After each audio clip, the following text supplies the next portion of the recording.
So, meron po tayong mga ka-farmers na nakatry na ng ating pregnancy test para sa ating mga inahing baboy. At gumana po sa kanila mga ka-farmers. Tandaan nyo po na itong pregnancy test ay for early detection ng ating mga baboy kung buntis ba sila. Kailangan na gamitin to mga ka-farmers 20 to 30 days mula ng ating AI o barakuan. Kasi kapag lumagpas na din yan, hindi na siya mag-epekto mga ka-farmers. Dahil yun nga, for early detection. Dahil alam na naman natin na kapag matagalan na hindi na nag-hit yung ating mga baboy at mula ng AI, of course, buntis na po siya. Pero kung excited ka talaga na malaman kung buntis ba talaga ang inyong mga baboy, pwede po kayong gumamit nitong pregnancy test para sa ating mga inahing baboy.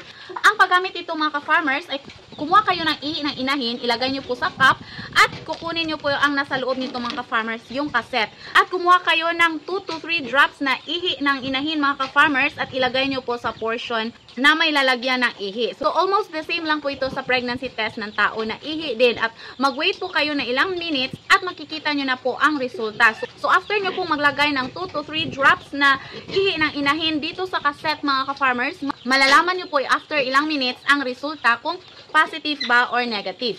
Malalaman natin na positive kapag dalawa na pulang linya yung lalabas. Pero kung isa lang po yung lalabas, meaning hindi po siya buntis. At kung wala talagang makikita, yan po ay invalid. So yan po mga ka-farmers, pero bilangin nyo pong mabuti mga ka-farmers kung napasok ba sa 20 to 30 days ng pagbubuntis para mag-take effect po itong pregnancy test natin. So ayan po. Para sa gustong mag-avail ito, pakiclick lamang po ang link sa ibaba or sa yellow basket.